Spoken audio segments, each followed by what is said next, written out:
কলকাতার শেষ ম্যাচ রয়েছে হায়দ্রাবাদের সঙ্গে, অর্থাৎ কলকাতার শেষ ম্যাচ। কলকাতা এবছর তেমন ভাবে পারফরমেন্স না দেখাতে পারলে কিন্তু কিছু ম্যাচে অবশ্যই ভালো পারফরমেন্স দেখিয়েছে। তাদের মূল লক্ষ্য রয়েছে 2026-এ, এবং তার জন্য দল থেকে কিছু প্লেয়ারকে বাদ দেওয়ার পরিকল্পনা চলতেছে। কোন কোন প্লেয়ার বাদ যেতে পারে সেই নিয়ে আমরা পরে আলোচনা করব। কিন্তু আজকের এই ম্যাচের অর্থাৎ হায়দ্রাবাদের সঙ্গে কলকাতার প্লেইং ইলেভেনটা কি হতে চলেছে, যতটা জানা যাচ্ছে যে এই ম্যাচে অনেক কিছু পরিবর্তন হতে চলেছে। কারণ এই ম্যাচটা অধিনায়ক আজিম খান রাহানে যে কোনো মূল্যেই জিততে চায়, কারণ লাস্টের ফিনিশিংটা হয়তো একটু ভালো করতে চাইবে কলকাতা।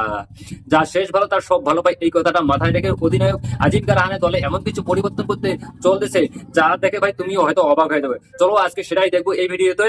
তো চল তার আগে ভিডিওতে লাইক করে দাও, চ্যানেলটাকে সাবস্ক্রাইব করে দাও। চলো ভিডিও এবার শুরু করা যাক। দেখো, আমরা ওপেনিং এ কোনো পরিবর্তন দেখতে পারবো না। রমনুল্লাহ গুরবাজ এবং সুনীল নারায়ণকে আমরা ওপেনিং দেখতে পারবো, এই জায়গায় কোনো পরিবর্তন হবে না। এবং গুরবাজ পাওয়ার প্লেতে খুব ভালো একটা স্টার্ট দেয়, প্রতি ম্যাচে 20 থেকে 25 রান করে, এবং তার সঙ্গ দেবে সুনীল নারায়ণ। মোটামুটি কিন্তু ভালোই পারফরমেন্স করেছে সুনীল নারায়ণ, এবং তার সাথে সুনীল নারায়ণ কিন্তু বোলিংও কিন্তু ভালোই পারফরমেন্স আছে। 3 নম্বরে আমরা দেখতে পাবো অধিনায়ক আজিম খান রাহানেকে। ভাই দুর্দান্ত পারফরমেন্স, অধিনায়ক হওয়ার পর থেকে জন্য ভাই তিনি নিজেকে আরো প্রুভ করে দিয়েছে আজিম খান। 4 নম্বর দেখতে পারবো আমরা আঙ্কিরেশ রঘুবংশীকে, এবং কলকাতার নতুন সুপার স্টার। এই আইপিএল এ অলরেডি তিনি 4টা হাফ সেঞ্চুরি করে ফেলছেন, তাই হায়দ্রাবাদের বিরুদ্ধে তার ইনিংসটা কিন্তু খুবই হয়তো গুরুত্বপূর্ণ। এরপরে আমরা দেখতে পাবো যে ভেঙ্কটেশ আইয়ারকে।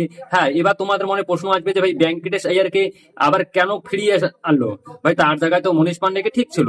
কিন্তু বন্ধুরা একটা বিষয় লক্ষ্য করেছেন যে হায়দ্রাবাদের বিরুদ্ধে ভেঙ্কটেশ আইয়ারের রেজাল্ট অর্থাৎ পারফরমেন্সটা যদি আমরা দেখি প্রতিবারই কম বেশি ভালো। এইবারেই দেখো না, ভেঙ্কটেশ আইয়ারটা যে 59 রানে পারফরমেন্সটা দেখিয়েছে সেটা কিন্তু হায়দ্রাবাদের খেলাবে আসছে। এত সুন্দর ইনিংস খেলছে যা বলা কথা। আর ভেঙ্কটেশ আইয়ার সবসময় হায়দ্রাবাদের বিরুদ্ধে খুব ভালো খেলে, এবং 2024 সালে যখন ফাইনাল খেলছিল এবং সেমিফাইনাল খেলছিল, আর সেইখানে কিন্তু হায়দ্রাবাদের বিরুদ্ধে খেলেছিল। আর ভেঙ্কটেশ আইয়ার তো ভাই খুব ভালো ইনিংস খেলেছিল। আর হায়দ্রাবাদের বিরুদ্ধে ভাই যখনই তিনি খেলেন তখনই ভালো পারফরমেন্স করে। জানি না হায়দ্রাবাদের সঙ্গে কি দুশ্মনী আছে ভেঙ্কটেশের। তারপরে আমরা দেখতে পাবো যে রিঙ্কু রাসেল এবং রমনদীপকে এই জায়গায় কোনো পরিবর্তন কোনো প্রকার কোনো পরিবর্তন হবে না। তারপর থাকতে হচ্ছে হর্ষিত রানা, বরুণ চক্রবর্তী এবং এবং ব্যাপক অরুণা, এবং অ্যান্ড্রিক নোকিয়া হয়তো আসতে পারে ইম্প্যাক্ট প্লেয়ার হিসেবে, কারণ একজন ভালো ফাস্ট বোলার খুবই দরকার, তাই হয়তো এই ম্যাচে দেখতে পাবো তাকে আমরা। তো এটাই থাকতেছে ফুল অ্যান্ড ফাইনাল কেকেআর এর স্কোয়াড।